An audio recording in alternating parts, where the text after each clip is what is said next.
성부와 성자와 성령의 이름으로 아멘.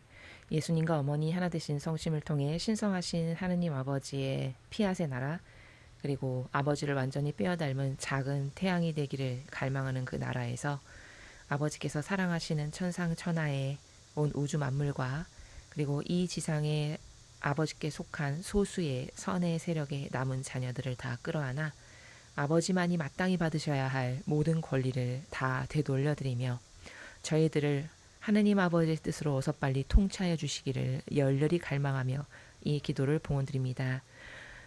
사랑하는 예수님과 어머니,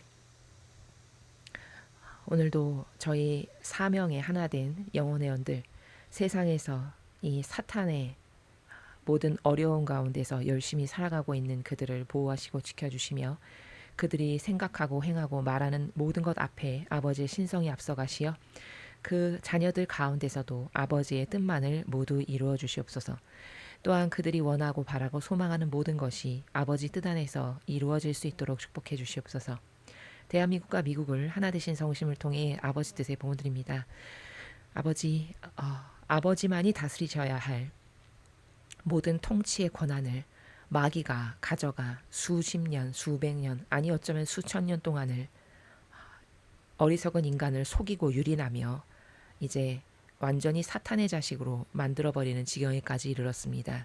아버지, 저희는 그 인간의 뜻 다스림 통치를 완전히 거부하오니 저희들의 자유의지를 보아주셔서, 그리고 저희 사명이 행하는 모든 배상과 보속과 희생의 고행과 그 길을 너그러이 받아들여 주셔서 대한민국이 아버지의 뜻으로 다스려지는 나라로 다시 태어날 수 있도록 축복해 주시며, 아버지께서 도구로 쓰고 계시는 트럼프 대통령을 통해서 전 세계의 카발과 프리메이슨과 일루미나티와 적그리스도와, 그리고 어머니께서 말씀하신 네 마리의 붉은 용, 공산주의 그 빨갱이의 세력을 이 지구상에서 그들이 펼쳐놓은 덫에 그들이 걸려들어 산산조각 갈기갈기 찢겨져 망하도록 먼지와 가루가 되어 흩어져 흩날려 다시는 그 세력의 작은 그림자조차도 찾아볼 수 없을 만큼 완전히 패망시켜 주셔서 이제 아버지의 뜻이 다스려 주시옵소서. 대한민국이 이스라엘이 아버지께 드리지 못했던 사랑을 채워드리기를 간절히 열망하여 저희 사명이 그 아버지께 차고 넘치는 사랑을 드리고자 하오니, 그런 아버지께 사랑을 드릴 수 있는 은총으로 저희들을 축복하여 주시며 2000년 전에 예수님과 성모님께서 행하셨던 모든 행위를 저희들이 행할 수 있는 은총으로 축복하여 주시옵소서. 이 모든 기도 우리 주 예수 그리스도의 이름으로 기도드리나이다. 아멘. 성부와 성자와 성령의 이름으로 아멘. 안녕하십니까. 하나님의 뜻 성교의 피아스녀입니다.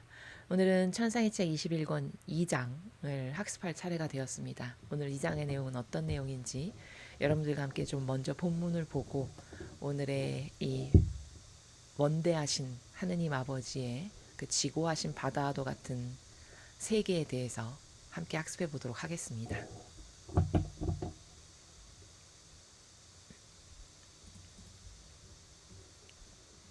천상의 책 21권 2장, 권능, 지혜, 사랑의 끈 셋을 가진 영혼, 모든 주물 안에 현시된 하느님 뜻. 사랑을 예수님께서 나로 하여금 주님의 돌아오심을 몹시도 애타게 기다리게 하신다. 아, 내 하찮은 영혼이 얼마나 그분을 갈망하는지. 그분 없이는 물기도 햇빛도 없는 메마른 땅 같아서 갈증으로 목이 타고 어둠이 너무 짙어 어디로 걸음을 옮겨야 할지 알 수도 없다. 이 갈증을 달랠 물을 줄 수 있고 그 빛으로 내 발길을 밝힐 해가 뜨게 할 수도 있는 유일한 분. 그러나 지금은 내게서 멀리 떨어져 계신 분. 그분을 찾아 나서야 하련마는. 아, 예수님, 예수님 돌아오십시오. 주님의 심장박동 안에서 주님을 부르는 제 심장박동이 느껴지지 않으십니까? 이제는 활기가 없어 가까스로 뛸 뿐 주님을 부를 힘도 없지 않습니까? 내가 그런 저런 말로 하소연을 늘어놓고 있었을 때 내 가장 높은 선이신 예수님께서 나의 내면에서 나오시면서 내 영혼 깊은 곳에 서로 단단히 묶여있는 세 가닥의 작은 끈들을 보여주셨다. 그 끈들은 하늘에서 내려왔고 세 개의 종에 연결되어 있었다. 예수님은 이루 말할 수 없을 정도로 예쁜 아기의 모습이셨는데 조그만 손으로 부랴부랴 그 작은 끈들을 세 개 잡아당기셨다. 그러자 그 종소리가 하늘에서 어찌나 크게 울리는지 누가 그토록 서둘러 종을 쳐 주의를 환기시키는지 보려고 온 천국 주민들이 나올 정도였다. 나 역시 너무 놀라 넋나간 듯 멍해 있었다. 그때 다정하신 예수님께서 내게 이르셨다. 딸아, 내 뜻이 그 안에서 다스리는 영혼은 순금의 작은 끈들을 가지고 있다. 아버지의 권능과 아들인 나의 지혜와 성령의 사랑에서 내려오는 끈들이다. 그 영혼이 활동하고 사랑하며 기도하고 고통을 받음에 따라 나는 모든 복된 이들과 모든 피조물의 선익과 영광을 위하여 그 작은 끈들을 손에 잡고 우리의 권능과 지혜와 사랑이 활동하게 한다. 이 종들의 소리는 모든 이의 주의를 불러일으킬 만큼 크고 아름답거니와 축제를 거행하러 오라는 초대의 소리같이 들린다. 모든 이가 너의 행위라는 축제를 즐기려고 나오는 것은 그 때문이다. 그러니 네가 알다시피 내 뜻이 그 안에서 다스리는 사람의 행위들은 하늘에 그의 창조주의 배 안에 형성된다.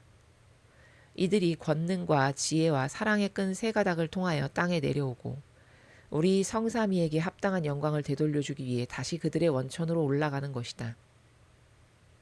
나는 그래서 이 끈들을 잡아당겨 모든 이가 이 신비스러운 종소리를 듣게 하는 것을 매우 좋아한다. 그 후 나는 지극히 거룩하신 성사, 곧 성체가 성전에 현시되어 계신다는 소식을 듣고 혼자 속으로 생각하기를 나에게는 성체 현시도 조배도 없구나 하였다.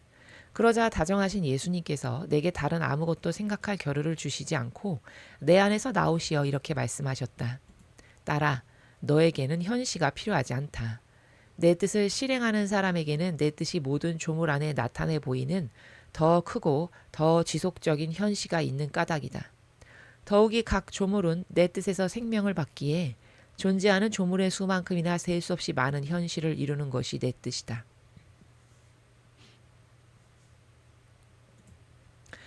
누가 성체 안에 내 거룩한 생명을 형성하느냐? 나의 뜻이다. 성체가 내 지고한 뜻에서 생명을 받지 않으면 그 안에 하느님의 생명이 없을 것이고 따라서 신자들의 경배를 받을 만한 가치가 없는 단순한 흰 재병에 불과할 뿐이다. 그런데 따라 내 뜻은 태양 안에 자신을 현시한다. 내 뜻이 내 생명을 숨기는 장막으로 성체 형상을 가지고 있는 것처럼 태양 안에서도 내 뜻을 숨기는 빛의 장막을 가지고 있는 것이다. 그러나 누가 태양 안에 현시된 내 뜻 앞에서 무릎을 꿇고 경배의 입맞춤을 보내며 감사합니다 하고 말하느냐? 아무도 그렇게 하지 않는다. 배은망덕하게도. 그럼에도 불구하고 내 뜻은 멈추지 않는다. 언제나 흔들림 없이 선을 행한다. 빛의 장막에 둘러싸인 채 사람의 발걸음을 따라가며 그의 행위들을 휩싼다. 사람이 어떤 길로 접어들든 내 뜻의 빛이 사람의 앞뒤에 있으면서 그를 승리자처럼 그 빛의 태안으로 데려간다. 그에게 선을 베풀며 설령 그가 원하지 않더라도 빛을 주려는 마음으로 그렇게 한다. 오 나의 뜻아, 너는 얼마나 막강하고 사랑스러우며 칭송할 만한지. 변함없이 선에 항거하고 지칠 줄 모르며 베푼 선을 도로 거두어들이는 일이 없는 너는 성체 현시와 만물 안에서 지속적인 행위로 자신을 드러내는 내 뜻의 현시 사이에 큰 차이를 보아라. 성체 현시의 경우에는 사람이 몸소 밖으로 나가서 성체를 향해 다가가야 하고 그 좋은 것을 받을 준비를 해야 한다. 그러지 않으면 아무것도 받지 못한다. 반면에 만물 안에 나타나는 내 뜻의 현시일 경우에는 내 뜻이 사람을 향해 밖으로 나가고 사람이 받을 준비가 되어 있지 않아도 좋은 것들을 넘치도록 풍부하게 준다. 그러나 그 수많은 현시들 속에서도 내 뜻에 경배하는 사람은 없다. 내 뜻은 바다에서 스스로를 현시한다.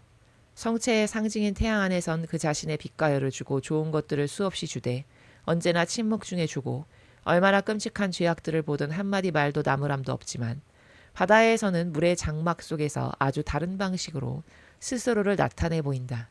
그 장막 속에서 철썩대며 말을 하는 것 같고 세차게 소용돌이치며 노호하는 파도 소리로 무서움에 떨게 하는가 하면 선박과 사람들을 뒤덮어 바다 깊은 곳에 매장하기도 한다. 그러면 아무도 저항하지 못한다. 이와 같이 내 뜻은 바다에서 자신의 권능을 현시하고 물결 치는 소리로 말을 한다.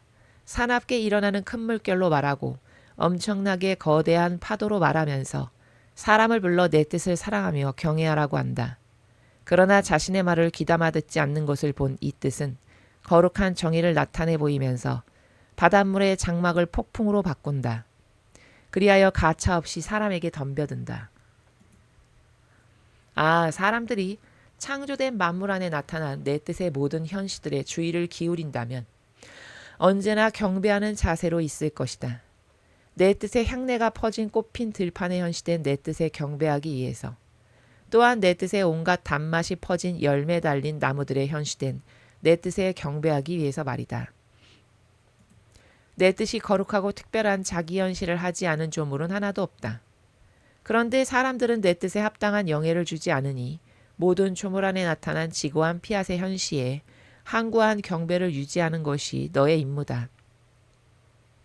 따라 너는 다른 경배자도 피조물 편의 사랑의 보상도 없이 이 뜻에 영구적인 경배자로 자기 자신을 바쳐야 할 사람이다. 주님의 말씀입니다. 하느님 감사합니다.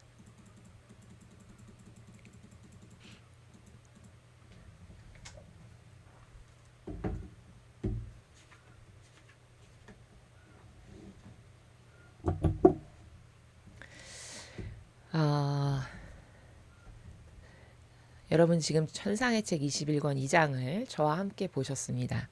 오늘 이 챕터의 제목은 지금 2개의 문장으로 되어 있는데요. 첫 번째 문장은 권능, 지혜, 사랑의 끈 셋을 가진 영혼. 과연 이렇게 권능과 지혜와 사랑의 끈 셋을 가진 영혼은 어떤 영혼일까 궁금하시죠? 이제 본문에서 우리가 읽었습니다만 결론부터 이야기하면은 하느님을 닮은 영혼, 다시 말해서 아버지 뜻 안에서 살면서 아버지 뜻을 행하는, 즉 피앗의 정신으로 살아가는 영혼, 그런 영혼들에게는 이렇게 권능과 지혜와 사랑의 끈 셋을 하느님 아버지를 닮은 이 세 가지의 속성을 가지고 있다라는 거죠. 하느님이 저것을 은총으로 주시기에 합당하다는 거죠. 왜? 아버지 뜻 안에서 살면서 아버지 뜻을 행하고 피앗의 정신으로 살아가니까요. 그런 이야기고요. 두 번째 문장은 모든 조물 안에 현시된 하느님 뜻. 이제 이거는 앞에서도 우리가 많이 학습을 했습니다만 보통 우리가 이렇게 우주 만물을 대할 때 그 만물 안에 아버지의 뜻이 계셔라는 인식도 없을 뿐더러 계셔라고 생각하는 것도 굉장히 막연하다는 거죠. 그러니까 아까 여기 본문에 나왔다시피 태양을 딱 마주하면 태양 안에 계시는 아버지의 뜻을 흠숭하고 찬미하고 사랑하고, 이게 자동 반사로 나와야 되는데 그것이 자동 반사로 나오지 않잖아요. 그렇죠? 그러니까 인식이 그만큼 희박하다는 거고, 알고 있어도 그냥 지식적으로나 알고 있지 그것이 나의 어떤 사고방식의 기본적인 메커니즘으로 아예 내재화되어 있진 않은 이런 상태이기 때문에 그런 것에 대해서 되게 아둔하고 익숙치가 않고 그 메커니즘 안에서 내가 동화되어서 살아가고 있지 못하는 이런 우리의 모습을 발견하게 되는 것이죠. 그래서 오늘 우리가 이 두 가지의 문장을 통해서 하느님 아버지의 뜻 안에서 피앗을 소유하고 살아가는 영혼이 얼마나 복된 영혼인가, 그런 영혼들에게 아버지가 어떤 은총을 주시는가, 어떻게 도움을 주시는가, 이제 이런 것에 대해서 함께 학습해 보도록 하겠습니다.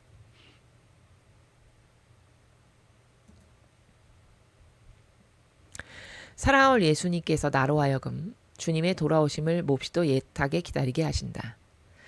내 하찮은 영혼이 얼마나 그분을 갈망하는지, 그분 없이는 물기도 햇빛도 없는 메마른 땅 같아서 갈증으로 목이 타고 어둠이 너무 짙어 어디로 걸음을 옮겨야 할지 알 수도 없다. 자, 1번의 지금 이 차원의 나라는 어떤 것을 우리가 1번을 통해서 발견할 수 있냐면 사랑은 이렇게 하나 되는 거다라는 거죠.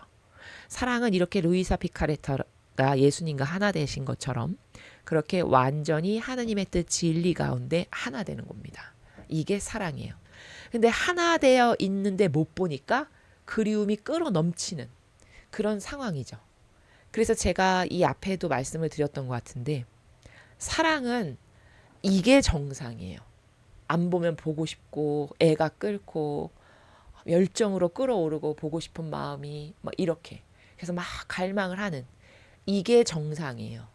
근데 우리 인간의 사랑이라는 것은 거의 이런 1번과 같은 사랑을 하는 사람을 볼 수가 없죠. 그냥 사랑에 좋아해 이런 것도 그냥 초창기에 결혼해서 얼마 안 된 신혼부부라든가 그것마저도 사실 이런 신적인 사랑이 아니라 다 육적 사랑 가운데 어떤 기호나 정서가 끌려서 결혼을 한 상태. 그래서 아직은 그게 식상하지 않았기 때문에 식지 않았기 때문에 그나마도 좀 보고 싶고 애틋하고 뭐 요런 이제 그것이 조금 유지되는 상태지만 그게 1년 지나고 2년이 지나고 5년이 지나고 10년이 지나면 완전 무덤덤한 상태가 되죠.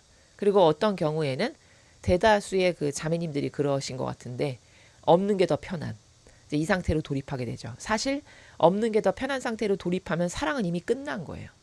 그 생명이라고 볼 수 없어요. 더 이상. 이해되시죠? 그러니까 우리가 이런 차원을 왜 배우냐면 도대체 이런 신적인 나라는 이런 정신세계고 이런 고도적인 수준이고 이렇게 고결한데 나는 이 정신세계와 어떻게 다른가? 다르다면 나는 무엇이 어떻게 잘못됐는가? 그렇다면 고치고 수정을 해서 일로 돌아가야 되겠죠. 그래야 내가 천상나라의 아버지가 계시는 곳에 가서 살 수가 있을 거 아니겠습니까? 왜? 사고방식이 하느님하고 같지 않으면 그 나라에 못 간다고 제가 누누이 말씀드리죠. 세상하고 천상은 완전 달라요. 세상은 가짜인데 속이는데 저게 나쁜데도 수용하고 받아들이고 타협하는 게 난무하죠. 왜? 그게 자기에게 이득이 되니까. 이게 역겨운 세상에 돌아가는 질서예요. 인간적 질서. 근데 이런 인간적 질서를 내가 사고방식이나 어떤 기호정서 경향으로 가지고 있는데 그걸 가지고 간다. 이거는 안 된다는 거죠. 못 간다는 거예요. 안 되는 게 아니라. 왜? 하느님하고 다르니까 천상의 나라에 갈 자격이 안 돼요. 속성이며 정신이며 사고방식이며 모든 게. 그러니까 우리는 죽기 직전까지 뭘 해야 되냐. 내가 천상의 나라에 진짜 하느님 아버지를 가까이 뵙고 싶고 내가 예수님과 성모님 계신 데를 가고 싶다면 나는 살아있는 이 남은 시간 동안 이 역겨운 내 육적 사고방식 어디에서 온지도 기원도 모르는 그렇죠? 이 진리에 근거하지도 않은 그냥 맨날 병든 기호와 정서와 경향만을 따르고 익숙하니까 편안한 이런 상태로 다 살아가는 거거든요. 세상의 모든 사람이. 그것을 속성째 뽑아내서 버리지 않는다. 그래서 이런 고도, 이런 아름다운, 이런 고결한 사랑의 정신세계, 마음의 나라, 어떤 감성마저도 이런 속성으로 내가 다시 태어나고 다시 무장되지 않는다면 나는 천상의 아버지가 계시는 곳에 못 간다는 겁니다. 그래서 우리가 학습을 하는 거고 학습을 하면서 내가 저런 정신세계에 어떻게 다르고 무엇이 다르고 속성적으로 어떻게 잘못됐고 그럼 나는 뭘 버려야 되고 어떻게 고쳐야 되고 이런 걸 스스로 점검하고 체크해서 계속 루스프르메이션을 해야 된다는 거죠. 이해가 되시죠? 예. 사랑은 이런 게 정상이다. 그래서 묵주기도를 보면은 성모님도 예수님이 돌아가신 뒤에 어머니가 더 오래 사셨잖아요. 근데 이제 그 묵주기도에 보면 성모님께서 너무너무 예수님이 그리우셔서 혼절하셨다라는 정면이 나와요. 나는 여러 번 혼절했다. 근데 이번만큼은 다시 깨어나지 않았다. 그게 이제 돌아가신 상태를 말씀하시는 거거든요. 그러니까 다시 말하면 우리의 인간적 표현으로는 돌아가셨다라고 하지만 사실은 하늘로 들러 올리심을 받으신 거죠. 그 순간에. 근데 나는 이전까지도 여러 번 혼절했다라고 표현하시는 바로 그런 부분도 보면 예수님과 완전히 하나 되신 분이죠. 성모님은. 그러니까 그 정도로 하나 된 사랑이다 보니까 못 보면 너무 그리워서 혼절하기까지 이르는 이게 올바른 사랑이라는 겁니다. 그럼 여러분 지금 제가 설명한 게 올바른 사랑인데 그 올바른 사랑으로 부부관계를 하나요? 부모 자식 간에도 그런 사랑의 올바른 어떤 관점이나 올바른 정서가 있나요? 거의 찾아보기 힘들죠. 이건 다 이건 사랑이 아니라는 거예요. 그래서 그냥 육적 기호가 본인이 땡기고 좋아하고 나를 좀 만족시켜주고 나한테 친절하네 잘하네 그러니까 사랑이라고 착각하고 결혼해서 살아가고 있지만 사실은 제가 지난 시간에 말씀드렸지만 그건 사랑이 아니라 애정이라고 말했죠. 애정은 지극히 인간적인 거를 두고 하는 말이에요. 사랑은 하느님이 주신 이런 신적인 사랑을 두고 하는 말이고 이해되시죠? 1번에서는 그걸 배워야 한다. 그리고 저 영혼의 저 열렬한 갈망 저렇게 끊임없이 지치지 않고 갈망할 수 있는 열정 그것을 우리가 배워야 한다는 것이죠. 이 갈증을 달랠 물을 줄 수 있고 그 빛으로 내 발길을 밝힐 해가 뜨게 할 수도 있는 유일한 분, 그러나 지금은 내게서 멀리 떨어져 계신 분, 그분을 찾아 나서야 하련만은 예수님을 두고 이렇게 열렬히 갈망하고 있죠. 애타게 찾고, 그렇죠? 아, 예수님, 예수님 돌아오십시오. 주님의 심장박동 안에서 주님을 부르는 제 심장박동이 느껴지지 않으십니까? 이제는 활기가 없어 가까스로 뛸 뿐 주님을 부를 힘도 없지 않습니까? 네, 이렇게 지금 하나된 사랑이 과연 어떤 것인지를 보여주고 있고, 그 하나된 사랑은 이렇게 갈망과 열정이 나온다라는 걸 알 수 있습니다. 여기 이런 표현을 하죠. 이분이 주님의 심장박동 안에서 주님을 부르는 제 심장박동. 그러니까 이것만 봐도 예수님의 심장박동 안에 자기의 심장박동이 같이 있다라고 하는 거잖아요, 지금. 그럼 이것만 봐도 이 정도로 하나된 관계구나 알 수 있죠. 그걸 본인이 표현하는 거예요. 저는 예수님하고 이렇게 하나된 관계입니다. 저는 이렇게 하나 되어 사랑합니다. 그 예수님의 심장 안에서 제가 예수님을 그리워서 보고 싶어서 사무쳐서 쿵쾅쿵쾅쿵쾅 뛰는 게 안 느껴지세요? 이런 말이죠. 그렇죠? 내가 그런저런 말로 하소연을 늘어놓고 있었을 때 내 가장 높은 선이신 예수님께서 나의 내면에서 나오시면서 내 영혼 깊은 곳에 서로 단단히 묶여있는 세 가닥의 작은 끈들을 보여주셨다. 자, 이렇게 갈망하니까 드디어 오셨어요. 근데 세 개의 끈을 갖고 오셨다는 거죠. 그 끈들은 하늘에서 내려왔고 세 개의 종에 연결되어 있었다. 예수님은 이루 말할 수 없을 정도로 예쁜 아기의 모습이셨는데, 자, 아기의 모습으로 오셨습니다. 조그만 손으로 부랴부랴 그 작은 끈들을 세 개 잡아당기셨다. 그러자 그 종소리가 하늘에서 어찌나 크게 울리는지, 누가 그토록 서둘러 종을 쳐 주위를 환기시키는지 보려고 온 천국 주민들이 나올 정도였다. 나 역시 너무 놀라 넋나간 듯 멍해 있었다. 그때 다정하신 예수님께서 내게 이르셨다. 자, 앞에서 우리가 제목에서 봤던 세 가지의 속성, 그렇죠? 권능과 지혜와 사랑의 세 개의 끈을 예수님이 가지고 오셔서 그것을 그 어여쁜 작은 손으로 막 이렇게 흔들려서 울리게끔 하는 거죠. 근데 지금까지 아마 그런 종을 울리게 했던 영혼이 없었나 봐요. 없었으니까 누가 저렇게 지금 열심히 저렇게 아름다운 우리의 천상의 종을 치고 있어 하면서 천국 주민들까지도 다 나와서 바라볼 정도로, 그럴 정도로 황홀한 그 종소리를 지금 예수님께서 치셔서 다 들을 수 있게끔, 그리고 주의를 환기시켜서 천국 사람들까지도 다 오게끔 이런 상황에 지금 이르고 있는 거죠. 따라 내 뜻이 그 안에서 다스리는 영혼은 순금의 작은 끈들을 가지고 있다. 아버지의 권능과 아들인 나의 지혜와 성령의 사랑에서 내려오는 끈들이다. 그러니까 이게 무슨 차원을 지금 예수님 말씀하시는 거냐면, 아버지 뜻 안에서 어떤 영혼이 살아가고 있어요. 그러면 그 영혼에게는 하느님 아버지를 나타내는 권능, 그리고 예수님을 상징하는 지혜, 그리고 성령 하느님을 상징하는 사랑, 이 세 가지의 아름다운 보물, 그것을 그 영혼에게 주신다는 거죠. 예. 근데 그게 천상에서 내려왔다라고 지금 표현하는 거죠. 그 영혼이 활동하고 사랑하며 기도하고 고통을 받음에 따라 나는 모든 복된 이들과 모든 피조물의 선입과 영광을 위하여 그 작은 끈들을 손에 잡고 우리의 권능과 지혜와 사랑이 활동하게 한다. 자, 루이사 피카레타와 같이 하느님 뜻 안에서 어떤 사람이 살아가면서 영적 활동을 하고 또 이런 신적인 사랑을 하면서, 예수님과 지금 신적인 사랑을 하고 있죠.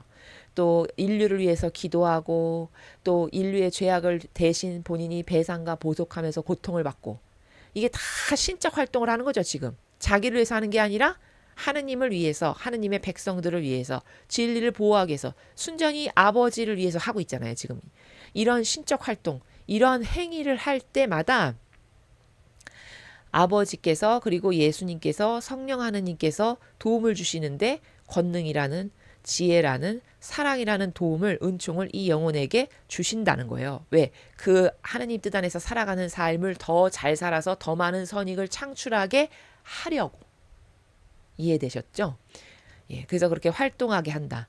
이 종들의 소리는 모든 이의 주의를 불러일으킬 만큼 크고 아름답거니와 축제를 거행하러 오라는 초대의 소리같이 들린다. 그러니까 왜 저 종이 저렇게 막 아름답고 황홀하고 막 천상의 주민까지 나와서 와 누구야 누구야 지금 저 종을 치는 사람이 누구야 이런 거잖아요 상황이. 그게 왜 그러냐면 하나님 뜻 안에서 살아가는 영혼이 지금까지 없었죠. 그러니까 저 종이 울렸던 적이 없었던 거예요. 근데 이 영혼이 지금 처음으로 최초로 사명 가운데 하느님의 뜻 안에서 살아가면서 신적 활동을 하고 있죠.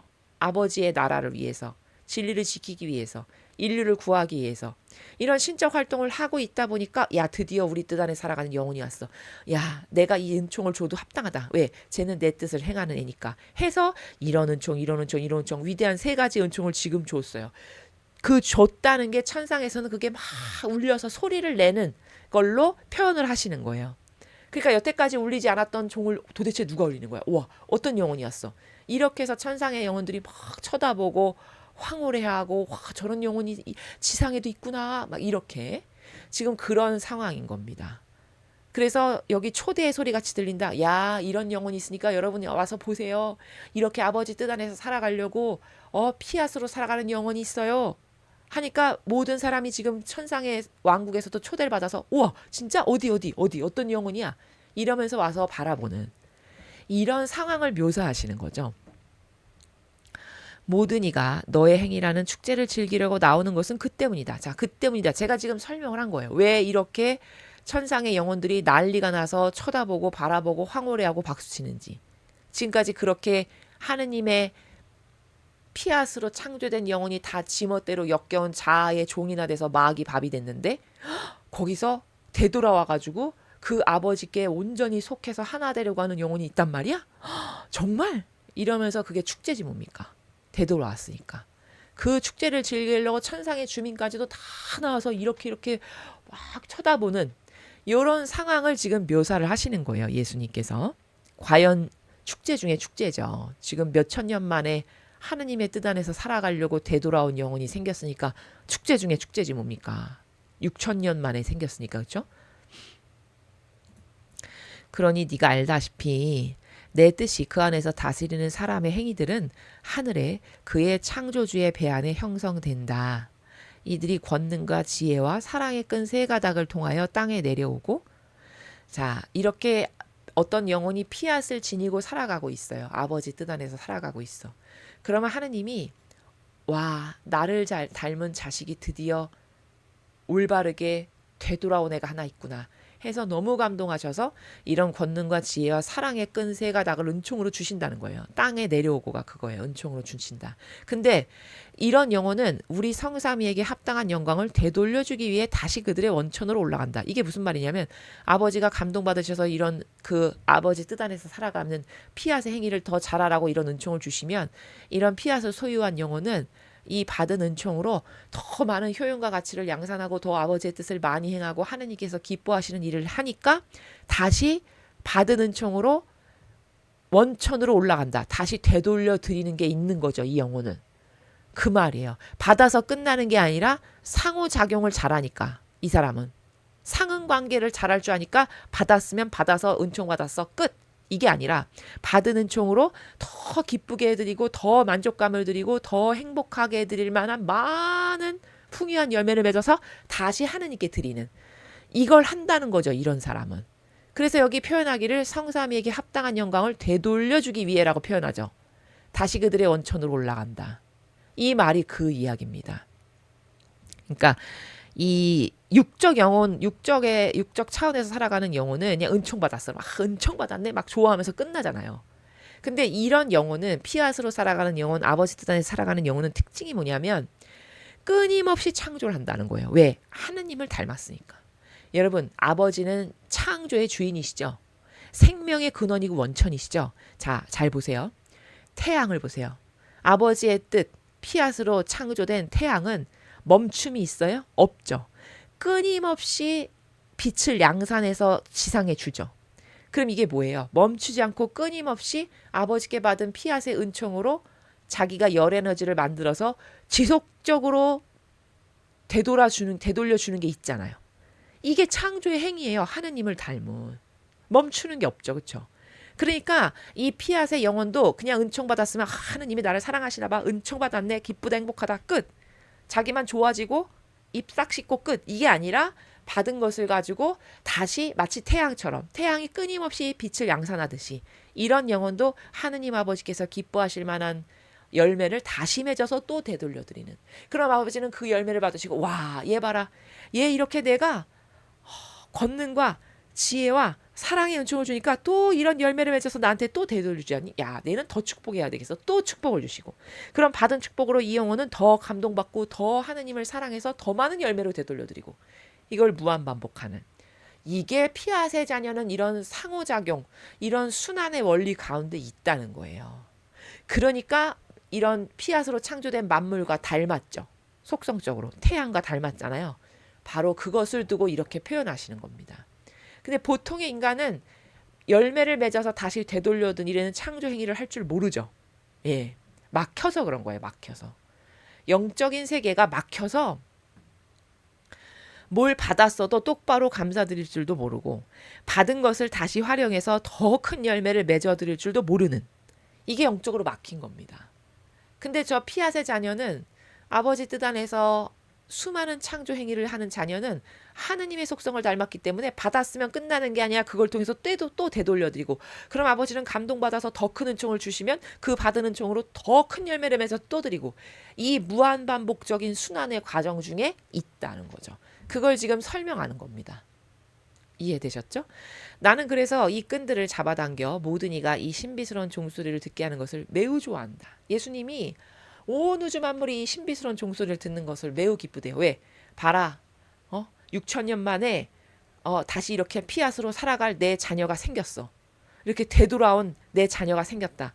이거 얼마나 축복할 일이냐. 얼마나 축배를 들 일이냐. 다 죽어서 지옥으로 갔는데, 다 지옥, 연옥, 인간의 뜻으로 살다가 다 패배자가 됐는데 이렇게 내가 만든 피앗의 속성으로 다시 돌아와서 나를 경배하고 찬미하다니. 그리고 이렇게 많은 효용과 가치를 맺고 열매를 맺는 영혼이 있다니. 와, 봐라. 와서 봐라. 이러면서 이런 영혼에게 이 세 가지의 은총을 주는 것마저도 기뻐하시는 그런 나라를 설명하시는 거죠. 그 후 나는 지극히 거룩하신 성사 곧 성체가 성전에 현시되어 계시다는 소식을 듣고 혼자 속으로 생각하기를 나에게는 성체 현시도 조배도 없구나 하였다. 그러자 다정하신 예수님께서 내게 다른 아무것도 생각할 겨를을 주시지 않고 내 안에서 나오시어 이렇게 말씀하셨다. 자, 여러분, 이제 7번부터는 새로운 챕터예요. 분위기가 확 달라진 겁니다. 이제 거기까지 이 영혼이 막 은총을 받아서 막 아버지께 돌려드리는 이런 창조 행위를 하고 있는데 문득 생각이 들기를 성전에 성체가 계신데 나는 성체 현시도 할 수 없고 조배도 못하는구나 했다는 거예요. 왜냐하면 침상에 못 박혀서 몸도 마음대로 잘 움직일 수 없는 처지잖아요. 이분의 처지가 딱딱하고 빳빳하게 굳어가지고 밥도 다른 사람이 가져다 줘야만 먹을 수 있는 이런 처지죠. 그러니까 자기 자유롭게 몸을 움직여서 가서 조배도 하고 성체도 모시고 이런 걸 할 수가 없는 상황을 지금 한탄하는 거죠. 예, 그러면서 이제 아쉬워하는 거죠. 그랬더니 예수님께서 이제 이 오해를, 이게 오해거든요. 이 영혼이 가지고 있는 오해를 풀어주시는 겁니다.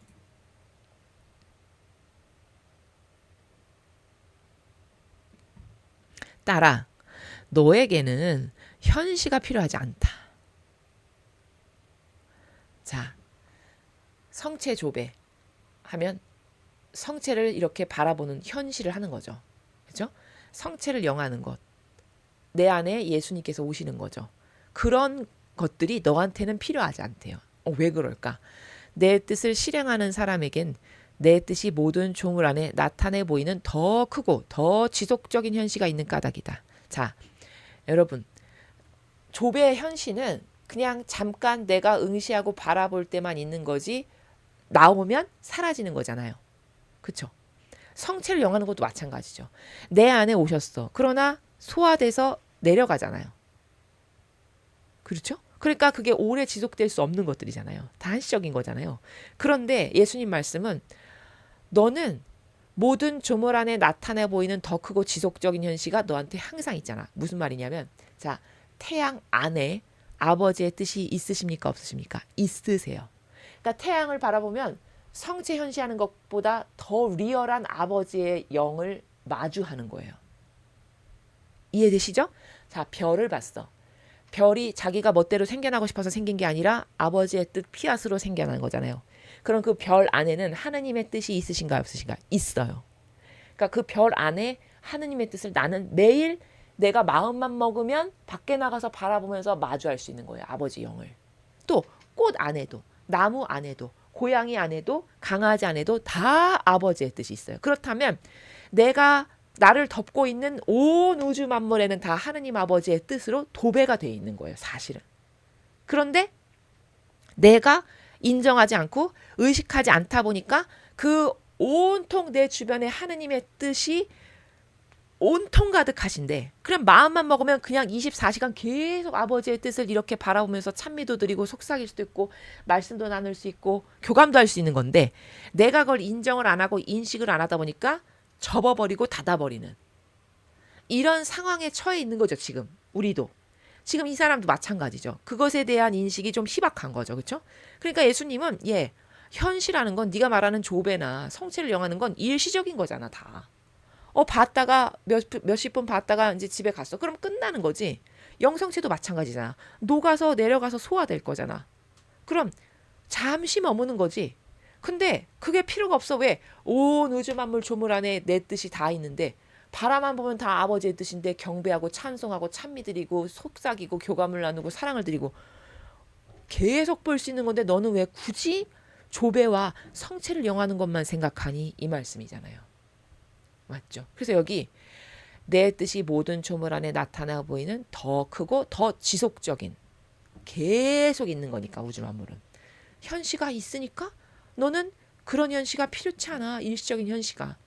더욱이 각 조물은 내 뜻에서 생명을 받기에 존재하는 조물의 수만큼은 셀 수 없이 많은 현실을 이루는 것이 내 뜻이다. 자, 우주 만물에 나무나 꽃이나 고양이나 강아지나 다른 기타 등등의 생명체가 몇 가지나 있는지 우리가 셀 수 있어요? 못 셀 만큼 많죠. 그런데 그 각각의 조물 안에 다 있으시다는 거예요. 하느님의 뜻이. 그러면 셀 수 없이 많은 현시가 가능한 게 맞죠. 그렇죠. 수억만 개의 생명체 안에 아버지의 뜻이 다 있으시다는 거예요. 왜? 그 하느님의 뜻 생명으로 태어난 조물이고 그 생명체가 지금도 계속 살아간다는 말은 생명을 지속적으로 받고 있다라는 건데 그건 예를 들어 고양이가 오늘도 살아가고 있어. 그럼 본인이 본인의 심장을 뛰게 하는 거예요? 고양이가 능력이 있어서? 그게 아니죠. 그 고양이의 심장이 계속 뛰게 하는 건 하느님의 뜻이 그렇게 하시는 거잖아요. 그럼 고양이가 능력이 출중해가지고 오늘도 내가 숨을 쉴 수 있고 어떤 생명 활동에 맥박이라든가 이런 모든 것을 조절하고 할 수 있는 건 고양이가 하는 게 아니라 그 안에 살아계신 아버지의 뜻이 그 고양이에게 생명을 주시기 위해서 살아계시면서 계속 그 생명 활동을 하시는 거라는 거예요. 이해되셨죠? 그러면 그런 생명체의 숫자별로 다 있겠죠. 그러니까 여기 셀 수 없이 많은 현실을 너가 존재하는 만물 가운데서 그 만물의 숫자만큼이나 발견할 수 있다라고 말씀하시는 게 맞지 뭡니까? 그런 거예요. 누가 성체 안에 내 거룩한 생명을 형성하느냐. 자, 그럼 바꿔서 네가 성체를 영하지 못해서 그렇게 아쉬워하는데 그럼 그 성체 안에 내 거룩한 생명을 형성하는 게 도대체 뭐냐. 나의 뜻이다. 그냥 그 성체만 영할 거면 그 밀전병 영하나 마나 왜 영해요? 밀가루 먹으려고? 그게 아니라 우리 밀가루를 먹으려고 그 영하는 게 아니라 그 안에 아버지의 뜻 여기 나의 뜻이라고 표현하시죠. 아버지의 뜻, 하느님의 영이 계시기 때문에 영하는 거잖아요. 영을 모시기 위해서. 아버지 뜻을 모시는 거죠. 성체가 내 지고한 뜻에서 생명을 받지 않으면 그 안에 하느님의 생명이 없을 것이고 따라서 신자들의 경배를 받을 만한 가치가 없는 단순한 흰 재병에 불과할 뿐이다. 그렇죠. 거기 하느님의 생명이 안 계시면 아버지의 뜻이 안 계시면 주님의 영이 계시지 않으면 그걸 가치가 없는 그냥 단순한 밀떡에 불과한 거지. 이런 말씀이시잖아요. 그렇죠? 그런데 따라 내 뜻은 태양 안에 자신을 현시한다. 자, 그렇게 너가 성체를 영하고자 하는 것도 그 안에 계신 아버지의 뜻을 너의 마음에 모시기 위해서지. 자, 같은 원리로 봐라. 태양을 봐봐. 태양 안에 자신을 현시한다. 아버지의 뜻이 계시다는 거예요. 그렇죠? 내 뜻이 내 생명을 숨기는 장막으로 성체 형상을 가지고 있는 것처럼. 자, 너가 그토록 영하기를 갈망하는 성체. 근데 그 성체 형상 안에 장막으로 내 생명이 숨겨져 있지. 너가 겉에 보기에는 그냥 동그란 평범한 제병이지만 그 제병 안에 내 영이 아버지의 뜻이 아버지의 뜻 생명이 들어있는 거잖아. 근데 그걸 제병이라고 하는 장막으로 가려져 있는 거지. 이런 말씀이죠. 그런 것처럼 태양 안에서도 내 뜻을 숨기는 빛의 장막을 가지고 있는 것이다. 자, 그런 것처럼 태양도 그 장렬하는 빛이 나의 뜻을 감추고 있는 장막이고 그 장막 너머에는 나의 뜻이 있는 거잖니. 이런 말씀이잖아요. 그러나 누가 태양 안에 현시된 내 뜻 앞에서 무릎을 꿇고 경배 입맞춤을 보내며 감사합니다 하고 말하느냐. 아무도 그렇게 하지 않는다. 배은망덕하게도.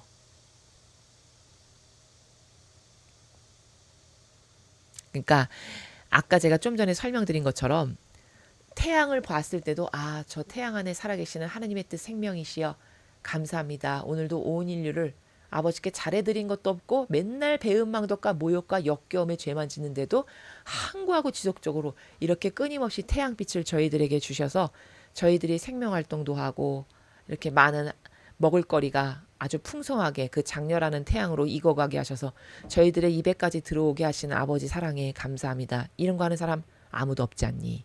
이런 말씀이시잖아요. 그러니까 이런 게 다 왜 그러냐. 생명에 대한 이해가 막혀 있는 거예요, 사람이.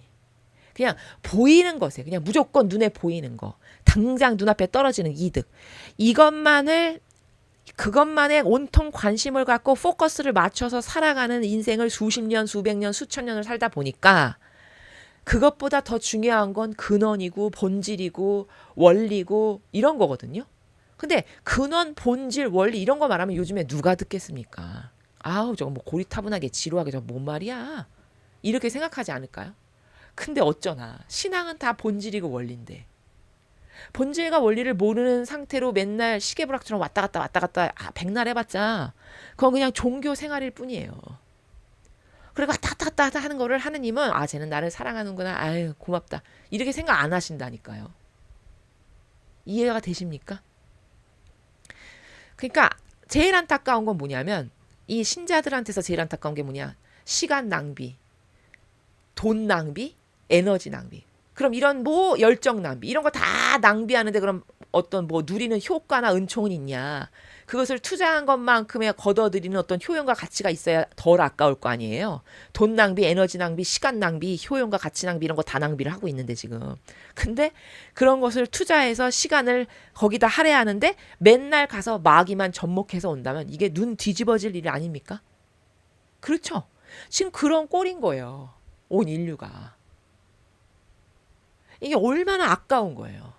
우리의 생명은 한계적인데 시간도 한계적이고 생명도 한계적이고 주어진 모든 것들은 다 한계적인데 왜 우리가 유한한 존재니까 그 한계적인 것 안에서 시간은 계속 째깍째깍 가고 있고 목숨도 계속 생명도 줄어들고 있지 더 늘어나는 사람은 없잖아요. 시간이 갈수록. 그렇게 다 한계성에 부닥친 가운데 지금 우리가 살아가고 있으니 이 아까운 한계에서 어떻게 하면 더 영원성과 관련된 어떻게 하면 더 하느님을 닮고 예수님을 닮고 성모님을 닮고 그래서 죽고 나서 나도 기쁘고 행복하고 내가 바라봐도 나는 정말 만족스럽다. 내가 추구한 게 옳았구나. 이렇게 보람 있다라고 남길 만한 건 오로지 신앙의 본질 가운데 이런 하느님과 예수님과 성모님과 하나 돼서 그 속성이 내 속성이 되게 해서 내가 더 아버지를 닮고 예수님을 닮고 성모님을 닮고 그래서 더 거룩하고 경건하고 더 고결한 정신세계의 차원으로 달라지는 이것을 이 남은 시간 동안에 여기다 올인을 하고 열정과 에너지를 쏟아봐도 부족한데 왜냐면 이걸 다 닦아내려니까 여태까지 살아온 인간적인 걸 여기에다 애정을 쏴도 부족한데 이거 엄한 데다 가서 엉뚱한 데다 가서 돈 내고 에너지 낭비하고 시간 낭비하고 노력 낭비하고 효용과 가치 낭비하고 이러면 이게 죽고 난 다음에 그랬던 나를 보면 그게 얼마나 안타깝겠습니까? 혹은 내 자식이 내가 똑바로 가르쳐주지 못하고 신앙교육을 못해서 내 자식 똑같이 나같이 그런 헛발질이나 하면서 엉뚱한 데 가서 돈이나 쓰고 시간이나 낭비하면서 하나도 본인의 영혼에게는 도움이 되지 않는 것을 하고 죽어서 왔어. 그럼 내가 부모로서 얼마나 가슴이 미어지겠어요. 맞죠? 이래서 이런 걸 배워야 되고 빨리빨리 되돌려야 된다는 거죠. 똑바로 알고 깨닫고 발견하고. 이해되시죠? 지금 이렇게 태양 안에 너가 맨날 나를 만나는 거야. 너가 태양을 보면 곧 나를 보는 거야. 그러니까 오죽하면 예수님이 이런 말씀하시죠. 신약 성경에서. 제자들이 얼마나 아둔하고 얼마나 인간적인 것으로 도배가 돼서 말귀를 못 알아들었냐면, 아, 주님, 저희도 그런 아버지를 만나고 싶습니다. 저희도 그런 아버지를 만나게 해주십시오. 이렇게 이야기하죠. 필립보인가? 예. 그랬더니 예수님이 그때 뭐라고 하세요? 아니, 필립보야. 너는 이렇게 오랫동안 나랑 같이 지냈으면서도, 나를 보고 있으면서도 아버지를 찾는단 말이냐? 나를 봤으면 곧 아버지를 본 거다. 이렇게 말씀하시잖아요. 그 제자들이 그때 그게 무슨 말인지 알아들었을까요? 못 알아들었을 거예요. 왜냐하면 이런 하느님의 뜻 영성도 모르는데, 예수님은 말씀하시는 차원이 본질에서만 말씀하시거든요. 그러니까 이런 형상의 나라에서 말씀을 아예 안 하세요. 모든 성경의 예수님의 말씀은 본질의 나라에서만 말씀을 하십니다. 왜냐하면 살아가는 정신세계가 본질이니까 거기서만 말씀하시는 거예요. 그러니까 너가 나를 봤으면 곧 아버지를 본 거야. 왜? 예수님의 안에는 아버지의 신성으로 가득하시니까 나를 봤어. 그럼 하느님을 본 게 맞지. 예수님의 말씀이. 그쵸? 근데 제자들은 아니 무슨 말이야. 내 눈에 보이는 건 예수님인데 어떻게 하느님을 봤다는 거야. 도대체 무슨 말이야. 이렇게 생각하지 않았을까요? 그랬을 거라는 거예요. 그러니까 필립보가 저도 그런 주님을 만나고 싶습니다. 저도 만나게 해주십시오. 너무 기막혀 하시면서 아니 필립보야. 아니 넌 이렇게 오랫동안 나랑 같이 살았으면서 나랑 같이 지냈으면서 아직도 모른단 말이야. 너가 나를 봤으면 하느님을 본 거다. 아버지를 본 거다. 이렇게 가르쳐 주시죠. 그게 이거랑 지금 같은 거잖아요. 태양을 봤어. 그럼 태양 안에 계시는 하느님을 뵙는 거예요. 지금 내가. 근데 그냥 장렬하는 태양에만 가리워져. 장막에만 우리는. 우리의 사고방식이. 그쵸? 장막에 휘둘리고 장막에 영향받고 장막에 의해서만 사고방식이 가동이 돼. 그러니까 그 안에 하느님의 뜻이 있어. 무슨 말이야? 어디게 있다는 거야? 보이지도 않는데. 이렇게 생각을 한다라는 거죠. 좀 더 직설적으로 말을 하면. 그렇죠? 그러니까 여기 지금 너가 태양을 봤어. 그러면 그 안에 살아계시는 하느님의 영, 아버지의 생명, 아버지의 뜻을 네가 마주한 거야. 매일매일 마주하는 거야. 그럼 너는 매 순간마다 마주할 수 있어. 네가 마음만 먹으면 이렇게 고개만 돌리면 만날 수 있는 거야. 근데 너는 그런 아버지를 매일 뵈면서 그럼 온통 온 우주 만물이 아버지로 가득한 아버지의 현시로 도배된 건데 너는 그런 아버지께 감사드리다거나 찬미를 드렸다거나 찬양을 했거나 올바르게 반향해 본 적이 있어? 그런 나라죠. 예, 그런 겁니다. 근데 너는 온통 아버지로 둘러싸여 있는데 성체를 영하지 못해서 어떡하나. 예, 이건 무슨 말이니? 이런 말씀 안 하시겠습니까? 아니 너는 이게 무슨 어리석은 소리야? 이런 말씀 하시겠죠. 그렇죠? 지금 그 나라를 깨닫게 하시는 겁니다. 그러니까 이게 생명에 대한 이해가 완전히 막힌 거예요. 인류는. 이해되셨죠? 그럼에도 불구하고 내 뜻은 멈추지 않는다. 자, 그렇게 인간이 깨닫지 못해서 온통 아버지의 뜻으로 둘러싸여서 오늘도 살아가고 있는데 그래서 그런데도 반향을 똑바로 하지 못하지만 내 뜻은 그렇다고 해서 네가 이렇게 하니까 내가 더 이상은 안 해. 이렇게 옹졸하게 안 하신다는 거죠. 멈추지 않으신다는 거예요. 끊임없이 창조와 생명활동을 지속적으로 반복적으로 계속한다는 거죠. 이게 하느님 뜻의 속성적 기본의 어떤 특징이에요. 그러니까 우리도 이런 하느님의 피앗의 속성과 동일하려면 계속 지속적으로 뭔가 행해서 열매 맺는 게 있어야 된다는 거죠. 여기 내 멈추지 않는다 하시잖아요. 이 피앗의 특징을 말씀하시는 거예요. 하느님의 뜻, 곧 피앗의 나라, 그 피앗의 특징은 멈추지 않는다는 게 특징이에요. 지속적이다, 항구하다, 멈추지 않는다. 그쵸? 언제나 흔들림 없이 선을 행한다. 인류가 이런 식으로 반향을 하던, 저렇게 마귀 짓을 계속 하던, 뭐 이런 이상한 소리를 하고 하느님을 모독하고 경멸을 하던, 나는 내 할 바를 계속한다. 아버지의 뜻은 그것에 뭐 방해받아서 갈 길을 못 간다거나, 얘네가 이렇게 나에게 저주를 퍼붓네. 갈 길을 돌린다거나 하나님은 이런 걸 안 하세요. 그냥 계속 한 번 정하신 목표를 지속적으로 계속 하신다는 거죠. 빛의 장막에 둘러싸인 채 사람의 발걸음을 따라가며 그의 행위들을 휩싼다.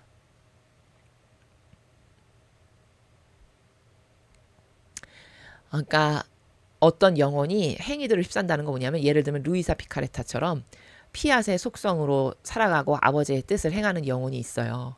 그러면 그 영혼의 행위를 하나도 놓치지 않고 그 영혼이 하는 것이 너무 소중하니까. 왜? 아버지의 뜻 피앗을 가지고 있는 영혼이었고 다 배신자로 되돌아가서 하나님께 등에다 칼 꽂는 것만 계속하는, 얼굴에다가 침 뱉고 모욕적인 행위만을 계속하는 게 지금 인류의 처지잖아요. 근데 그랬던 자식이라고 나눴는데 다 배신자가 돼서 뒤돌아서서 오히려 모욕과 역겨움과 치욕만을 주는 자식으로 변질됐는데 그 중에 하나가 돌아왔어. 얼마나 기쁠까요? 여러분, 돌아온 탕자의 그 아버지를 보세요. 걔가 무슨 죄를 졌건 간에 물어보지도 않고 잔치를 베풀죠. 근데 부모님들은 이런 마음을 아실 거예요. 이미 그가 돌아왔다는 건 무슨 뜻이죠? 회개를 했다는 게 전제된 거죠. 그렇죠? 거기 탕자를 보면은 우리 집에는 일꾼도 이렇게 많고 우리 아버지는 넉넉하고 부자라서 먹을 것도 많고 이렇게 풍요로운데 나는 여기 와서 이 꼴이람. 나는 지금 뭘 한 건가? 가서 아버지한테 나는 일꾼이라도 써달라고 빌어야겠다. 이렇게 회개가 이미 있었죠. 전자에. 그리고 돌아오잖아요. 아버지는 걸 다 알까요, 모를까요? 이미 다 아시죠. 그러니까 멀리 동구 밖에서 돌아오는 것만 봐도 이미 쟤는 회개를 하고 돌아온다라는 거를 다 아시는 거예요. 거기 받아들이는 아버지가 하느님 아버지를 말씀하시는 거거든요. 비유가. 왜? 아버지 마음의 그림자도 다 아시니까. 그러면 돌아왔다는 건 이미 잘못된 걸 깨닫고 발견해서 회개하고 뉘우쳐서 온다라는 그 전자가 있는 가운데 오는 거라는 걸 다 아는 거예요. 그러니까 묻지도 따지지도 않잖아요. 회개했으니까 이미. 맞죠? 그런 것처럼 지금 이렇게 돌아온다는 건 수천 년을 거쳐서 얼마나 하느님의 뜻에서 벗어난 인류가 잘못이고 모욕이고 치욕 역겨움만 들였고 자기 영혼에도 하나도 도움이 되지 않는 이런 일이었던가를 깨닫고 발견해서 돌아오는 거잖아요. 그러니까 묻지도 따지지 않고 그 영혼한테는 막 이러는 총 주시고 그가 하는 행위마다 다 휩싸신대요. 너무 소중하니까 감싸 안는 거죠. 사람이 어떤 길로 접어들든 내 뜻의 빛이 사람의 앞뒤에 있으면서 그를 승리자처럼 그 빛의 태안으로 데려간다.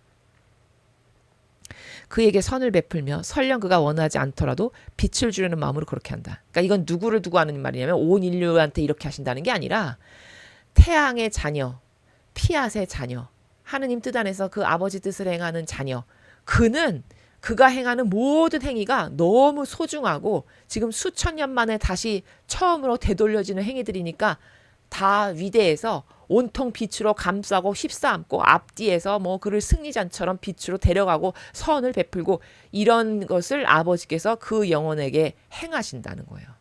납득이 되지 않습니까? 그렇죠? 그가 그렇게 하느님의 뜻을 행하고 오히려 이제 배상과 보석까지도 할 줄 알고 기특하게 성숙해서, 그렇죠? 아버지를 도와드리고 진리를 지키고 이런 신적 행위를 하니까 그 영혼이 하는 것에는 이렇게 많은 은총과 빛의 축복을 주신다라는 거죠. 오 나의 뜻아 너는 얼마나 막강하고 사랑스러우며 칭송할 만한지. 변함없이 선에 항구하고 지칠 줄 모르며 베푼 손을 도로 거두어들이는 일이 없는 너는. 자, 예수님이 지금 하느님의 뜻을 칭송하시는데 그 아버지의 뜻의 위대성을 밝히시는데 왜 위대하냐면 인간처럼 변덕스럽게 했다 말았다. 어떤 날은 좋았으니까 더 많이 했다가 어떤 날은 변덕스럽게 신경질 나고 기분 나쁘니까 조금 했다가 이런 게 아니라 인류의 반향이 어떻던지 간에 그냥 항구하고 지속적으로 할 바를 행하고 그중에서 똑바로 반향하는 애가 있으면 걔한테 더 많은 것을 주고 이런 지속적이고 항구한 변덕스럽지 않은 이런 하느님의 뜻을 지금 칭송하시는 거죠. 여기 변함없이 선에 항구하고 표현하시잖아요. 지칠 줄 모르며 이렇게 인간이 반향을 할 줄 모르면 거두어들일 만도 한데 계속 희망을 가지고서 끊임없이 오늘도 나의 뜻을 이렇게 행하는 영혼들이 있을까 해서 계속 찾으시는 이런 나라에서 아버지가 인류를 대하시는 거예요. 그러다가 루이사 피카레타와 같은 영혼이라도 하나 발견하면 얼른 납작 들어다가 이렇게 훌륭한 내 뜻으로 다시 돌아온 이런 애가 있구나 해서 그 영혼이 반향을 잘하면 더 반향에 걸맞게 상응하게끔 은총을 주시면서 그걸 보호하고 아버지가 다시 다 받으시면 또 더 큰 걸로 주시는 이런 것에 항구하고 지속적이시라는 거죠. 하느님께서는. 그래서 여기 변함없이 선에 항구하고 지칠 줄 모르며 베푼 손을 도로 거두어들이는 일이 없다. 여러분 인간은 얼마나 옹졸하고 속이 좁고 밴댕이 같으냐면 내가 이렇게 했는데 저 사람이 나에게 좀 별로 시덥지 않게, 별로 탐탁지가 않고 나에 대해서 하는 게 좀 별로야, 반향이. 그럼 어떡하죠? 지금까지 100으로 친절했다가 50으로 확 깎아버리죠. 그래서 대면 하면 전까지 인사도 잘하고 확 상냥하고 친절했는데 별로야, 저 사람이. 그럼 대면 하면서 뭐 언제 그랬냐는 듯이 친절하지 않고 이렇게 되는, 이런 식으로 노선을 바꾸는 게 인간의 얄팍함이잖아요. 근데 하느님은 그렇지 않으시다는 거죠. 그래서 베푼 손을 도로 거두어들이는 일이 없다, 이렇게 표현을 하시는 거죠.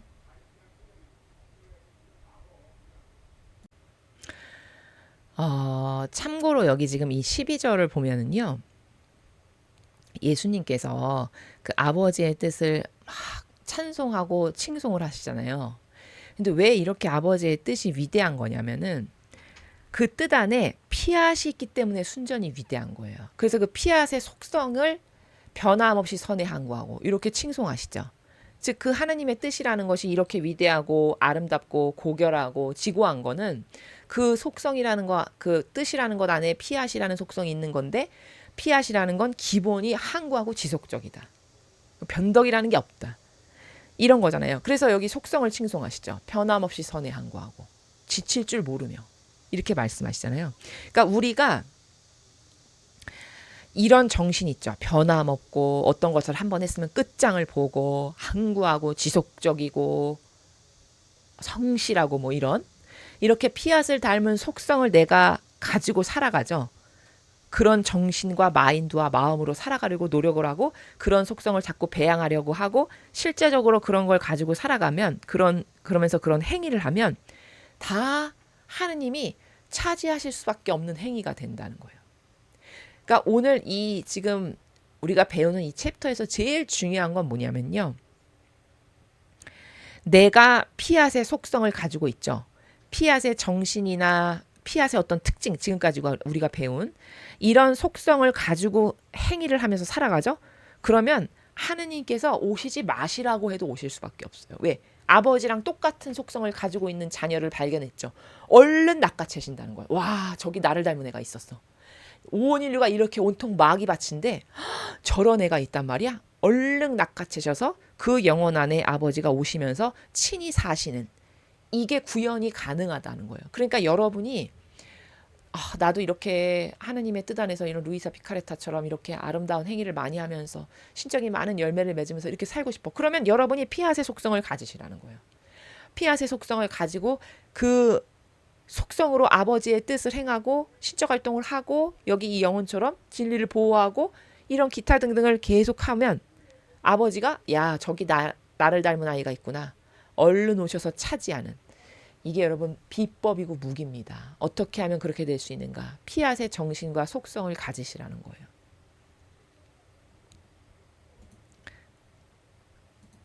성체 현시와 만물 안에서 지속적인 행위로 자신을 드러내는 내 뜻의 현시 사이의 큰 차이를 보아라. 자, 이제 설명을 다 해서 비교할 수 있게 하셨죠. 그래서 객관화를 하시는 거죠. 자, 네가 그토록 안타까워했던 성체 현시, 그리고 만물 안에서 지속적인 행위로 자신을 드러내는 내 뜻의 현시, 이 둘 사이의 차이를 이제 알겠지? 이런 말씀이죠. 성체 현시의 경우에는 사람이 몸소 밖으로 나가서 성체를 향해 다가가야 하고 그 좋은 것을 받을 준비를 해야 한다. 자, 네가 성체를 영하려면 우정, 일부러 네가 가서 성당에, 그리고 마음의 준비하고 받으러 나가야 하고 이런 것들이 필요하지. 그런데 그것이 지속적이냐? 영원성으로 너한테 영원히 남아있는 것도 아니고 다 소화가 돼서 내려가는 이런 거잖아. 근데 그러지 않으면 아무것도 받지 못하잖아, 이 형체현시라는 거는. 그런데 반면에 만물 안에 나타나는 내 뜻의 현시일 경우에는 내 뜻이 사람을 향해 밖으로 나가고, 자, 온 우주 만물이 내가 올바른 정신으로만 무장되어 있으면 그 각각의 우주 만물 안에 계신 아버지의 뜻이 나에게 오신다는 거예요. 그리고 사람이 받을 준비가 되어 있지 않아도 좋은 것들을 넘치도록 풍부하게 준다. 이거는 무슨 말이냐면 온통 아버지의 뜻으로 노출이 돼 있으니까 내가 의식만 해도 그 하느님의 뜻이 아버지의 영께서 나에게 영향력을 미치실 수 있다라는 거예요. 어디에서든지 간에. 맞죠? 그렇게 온갖 좋은 것을 넘치도록 풍부하게 준다. 그러나 그 수많은 현실들 속에서도 내 뜻에 경배하는 사람은 없다. 자, 이렇게 네가 온통 아버지의 뜻으로 둘러싸여 있고 그 아버지의 뜻을 의식만 하면 너는 매일 하늘을 통해서도 나무를 통해서도 태양을 통해서도 심지어 네가 사랑하는 뭐 강아지나 고양이나 뭐 이런 동물 안에서도 너는 아버지를 다 만날 수 있고 그 아버지의 뜻을 발견할 수 있는데 네가 의식을 하지 않고 그것에 대한 어떤 개념도 없고 심지어 알아도 피상적으로 알고 막연하게 알고 지식으로 함몰시켜서 끝내버리고 이러니까 그 아버지가 너를 만나서 뭘 하고 싶으셔도 네가 마음의 문을 닫아버리고 걸어 잠가버리니까 아무것도 할 수 없는 이런 처지가 된다라는 걸 말씀하시는 거잖아요. 그 뜻에 경배하는 사람은 아무도 없다. 그 아버지를 똑바로 인정해서 올바르게 반영하는 사람은 아무도 없다. 이렇게 말씀하시죠. 그러니까 여러분 이 지금 13절도 제가 앞에 12절에서도 말씀을 드렸는데 내가 피앗의 속성을 가지고 살죠. 그러면 아버지가 피앗으로 만물을 창조하셨고 온 우주 만물은 피앗의 질서로 가지러내요. 그럼 그들과 동등한 속성을 내가 갖고 있는 거예요. 그러니까 친화적인 것이 되는 거예요. 그때부터는. 여러분 지금 우리가 만물과 소통이 안 되는 건 그들과 나는 다른 이질적인 거기 때문에 소통이 안 되는 겁니다. 여러분 미국 사람하고 한국 사람이 소통이 안 되는 건 왜요? 언어를 다르게 쓰니까 소통이 당연히 안 되죠. 근데 똑같은 언어를 써. 그럼 당연히 소통되겠죠. 마찬가지예요. 쟤네들은 다 피앗의 질서로 살아. 근데 나는 피앗의 질서로 안 살잖아요, 지금. 근데 내가 그 피앗의 질서로 내 자유의지를 꺾고 인간적인 걸 다 버려서 피앗의 질서로 되돌아갔어. 그러면 이제 소통이 자동 반사로 되는 거죠. 왜? 쟤도 피앗으로 살아가는데 나도 피앗으로 살아가네? 그러면 한국 사람이 한국 사람 만나서 소통하는 건 너무 당연한 것처럼 피앗으로 살아가는데 나도 피앗으로 되돌려졌으니까 이제 우주 만물하고 소통이 당연히 되는 거죠. 그리고 그 피앗의 주인이신 아버지께서 나를 차지하셔도 너무나 지극히 당연한 거죠. 그러니까 성모님이 새하고 이야기하시고 말씀 나누시고 새가 노래하면 알아들으시고 이런 게 다 왜예요? 어머니는 피앗을 완성하신 분이니까. 피앗의 여왕님 아니세요. 그러니까 그 우주 만물이 피앗으로 가지런한데 어머니가 피앗의 여왕이니까 당연히 소통이 될 수밖에 없는 거 아닙니까? 수학 공식처럼 너무 지극히 당연한 거예요. 진리는요. 좀만 알면. 그러니까 우리가 그런 피앗으로 속성을 다시 가지런하게 재정비하고 내 인간적인 걸 버리면 나도 이제 만물과 소통이 된다니까요. 아버지는 당연히 와서 나를 차지하시고. 그래서 피앗을 가지고 있으면 아버지 제발 저한테 좀 오세요. 저한테서도 좀 오셔서 저도 아버지랑 같이 살고 싶어요. 이런 말 안 해도 오세요. 차지하십니다. 얼른 냉큼 차지하세요. 이해되셨죠? 내 뜻은 바다에서 스스로를 현시한다. 자, 아까 이제 태양에서 아버지의 뜻이 계시다는 걸 말씀하셨고 이제 옮겨서 바다에서도 스스로를 현시한대요. 아버지 뜻이 바다 안에도 있으시다는 거죠. 그 바닷물도 아버지가 만드신 거니까. 성체의 상징인 태양 안에서는 그 자신의 빛과 열을 주고 좋은 것들을 수없이 주되 언제나 침묵 중에 주고 얼마나 끔찍한 죄악들을 보든 한마디 말도 나무람도 없지만 자 태양 안에 계시는 아버지의 뜻은 그냥 안배의 나라에서 인류에게 주신다는 거예요. 계속 태양빛과 열과 에너지를 아무리 잘못 살고 아무리 죄악을 저질러도 꾸지람도 말도 안 하시고 그런데 바다에서는 물의 장막 속에서 아주 다른 방식으로 스스로를 나타내 보인다. 자, 그러하신 아버지의 뜻이 바다에 가셔서는 다른 양태로 인류에게 나타내 보이신다는 거죠. 그 장막 속에서 철썩대며 말을 하는 것 같고 세차게 소용돌이치며 노호하는 파도 소리로 무서움에 떨게 하는가 하면 선박과 사람들을 뒤덮어 바다 깊은 곳에 매장하기도 한다. 그럼 아무도 저항하지 못한다. 자, 바다 안에 계신 아버지의 뜻은 이렇게 약간 정의를 휘두르신다는 거죠. 예, 그 말씀을 하시는 거죠. 이와 같이 내 뜻은 바다에서 자신의 권능을 현시하고 물결치는 소리로 말을 한다. 자, 우리 귀에는 그냥 파도 소리로밖에 들리지 않지만 사실 그 물결 안에 아버지께서 인류에게 하시는 말씀이 있으시다는 거죠. 또 그 철썩거리는 바다, 그 큰 파도를 가지고 아버지의 권능을 드러내시기도 하고 이런 식으로 아버지의 뜻을 나타내신다는 거죠. 사납게 일어나는 큰 물결로 말하고 엄청나게 거대한 파도로 말하면서 사람을 불러 내 뜻을 사랑하며 경외하라고 한다. 그러나 자신의 말을 귀담아 듣지 않는 것을 본 이 뜻은 거룩한 정의를 나타내 보이면서 자 여기 정의라고 하시잖아요. 바다를 통해서는 아버지의 정의를 드러내시네요. 정의를 나타내 보이면서 바닷물의 장막을 폭풍으로 바꾼다. 그리하여 가차없이 사람에게 덤벼든다. 자, 아까 태양은 인류가 아무리 반향을 똑바로 안 하고 살고 해도 그냥 다 자비롭게 계속 끊임없이 태양빛을 주면서 포용하고 수용하신다라고 말씀을 하셨어요.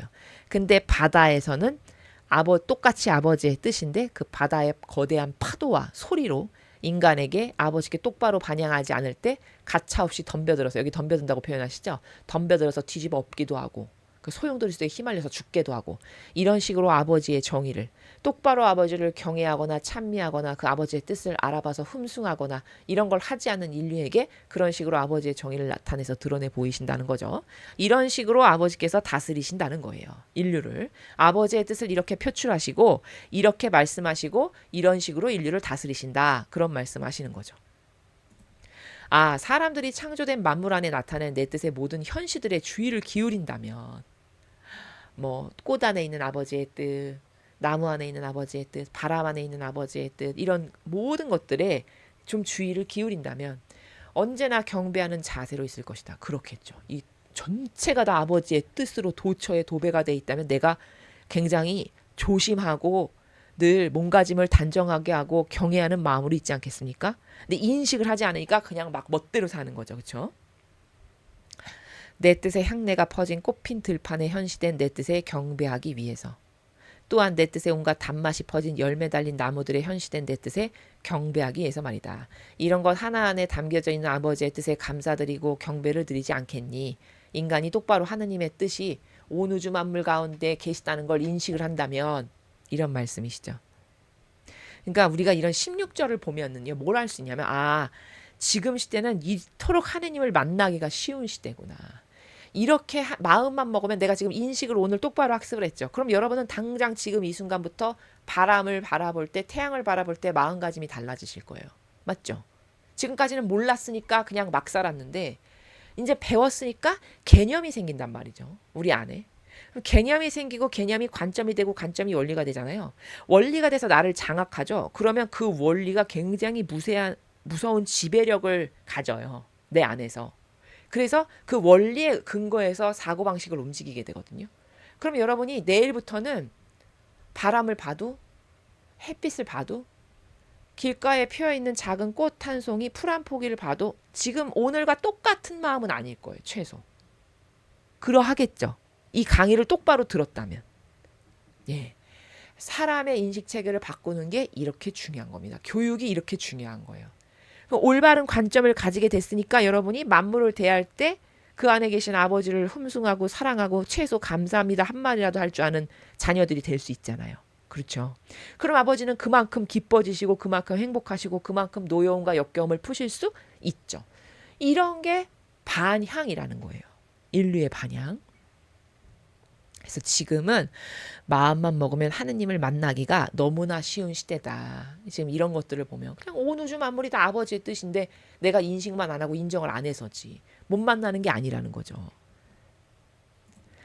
내 뜻이 거룩하고 특별한 자기 현실을 하지 않은 조물은 하나도 없다. 그런데 사람들은 내 뜻에 합당한 영예를 주지 않으니 모든 조물 안에 나타난 지고한 피앗의 현시에 한구한 경배를 유지하는 것이 너의 임무다. 자, 무슨 말이냐면, 자, 이렇게 온 우주 만물 안에 다 내 뜻으로 가득하고 내 영으로 가득한데 아무도 그 영에, 내 뜻에 경배하거나 똑바로 반영하는 영혼이 아무도 없지 않니? 그러니까 너의 임무가 뭐다? 아무도 없으니까 너만이라도 그 아버지의 뜻 현시에, 그 지고한 피앗의 현시에 항구한 경배를 끊임없이 해라. 그게 너의 임무다. 온 인류가 아무도 똑바르게 반영하지 않으니까 너만이라도 꽃을 대하거나 나무를 대하거나 바람을 대하거나 태양을 대하거나 파도를 대하거나 온 우주 만물 안에 계신 아버지의 뜻을 경배하고 찬미하고 올바르게 그 합당하신, 아버지가 받기에 합당하신 권리를 인정해드리는 이런 것을 해야 되는 게 너의 임무다라고 말씀하시는 거예요. 따라 너는 다른 경배자도 피조물편의 사랑의 보상도 없이 이 뜻의 영구적인 경배자로 자기 자신을 바쳐야 할 사람이다. 다시 한번 잊어버리지 않게끔 루이사 피카레타의 사명을 알려주시는 거죠.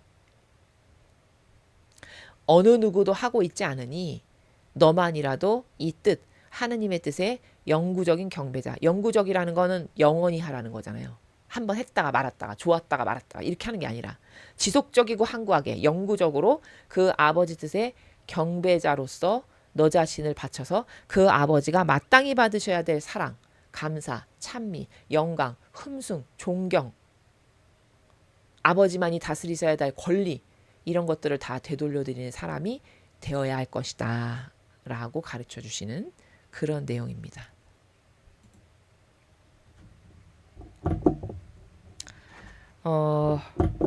오늘 우리가 배운 것은 그렇게 막 대단히 어려운 심오한 내용은 아니었는데, 지금까지 여러분이 모르고 계셨던 혹은 알았으나 많이 간과했던 온 우주 만물 조물 안에는 하느님의 뜻이 항상 계시다.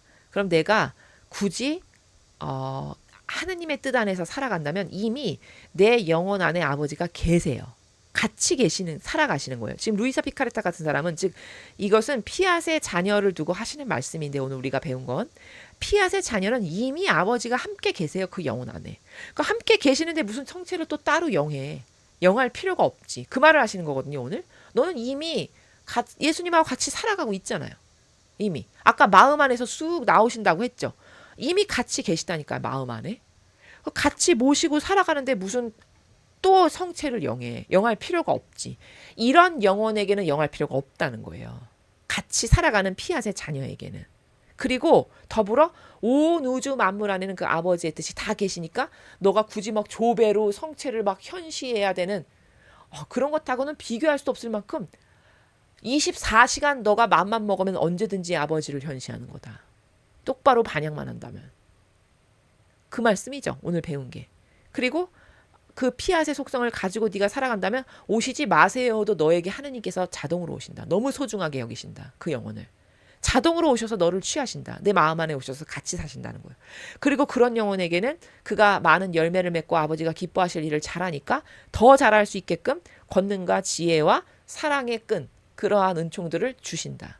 근데 이 영혼은 주면 더 좋은 걸 반향으로 드리고 더 큰 열매를 드리고 더 큰 열매를 드리고 하니까 큰 열매를 받으면 아버지가 감동하셔서 또 은총을 주시고 그 받은 은총으로 또 열매를 드리고, 이런 상호 순환의 어떤 지속적인 끊어지지 않는 상호 교환의 올바른 그 반향과 작용이 이런 피앗의 자녀 안에게서는 계속 일어난다라는 걸 우리가 배웠죠. 그래서 여러분 오늘 만물을 대하는 마음의 나라가 좀 새로워지셨을 겁니다. 이 순간 이후부터는 그냥 막연하게 또 그냥 피상에 쩔어서 우주 만물을 대하지 마시고 그 안에 아버지의 뜻이 계신데 그 아버지의 뜻이 오늘도 저에게 이런 것 많은 것들을 사랑과 은총으로 주셔서 감사합니다 라는 그 기본의 마음가짐의 정서를 지금부터 가지실 줄 알아야 되고, 그 아버지께 더 많은 나의 인간적인 걸 내어드리고 피앗을 속성을 저도 얼른 가져서 아버지가 저 안에서 오셔서 사시면서 다스리시는 영혼 되고 싶습니다. 이런 갈망을 계속 여러분이 하셔서 아버지께서 이런 피앗의 자녀를 더 많이 획득하신다면, 더 많이 얻게 되신다면 아버지의 기쁨이 되겠죠. 우리는 참 지난날 너무 많은 시간을 낭비했습니다. 종교생활 가운데 이런 차원의 세계가 있는 것도 몰랐고요. 이렇게 고도적인 차원의 세계에서 살아가면서 수많은 열매를 맺을 수 있는 아까운 시간을 다 흩날려 버렸거든요. 지금이라도 우리가 이제 알았으니까, 배웠으니까 이 순간 이후부터라도 여러분이 영적 활동, 신적 행위, 그리고 하느님 뜻에 올바르게 경배하고 반향하는 것, 이런 것을 하나하나 여러분의 어떤 가치의 기준, 기저가 되게 하시는 것, 그것이 정말 필요한 일이고 여러분의 영혼에게 도움이 되는 일이다. 이렇게 말씀을 드리고 싶습니다. 자, 이상으로 천상의 책 21권 2장 해설 강의를 마치겠습니다. 감사합니다.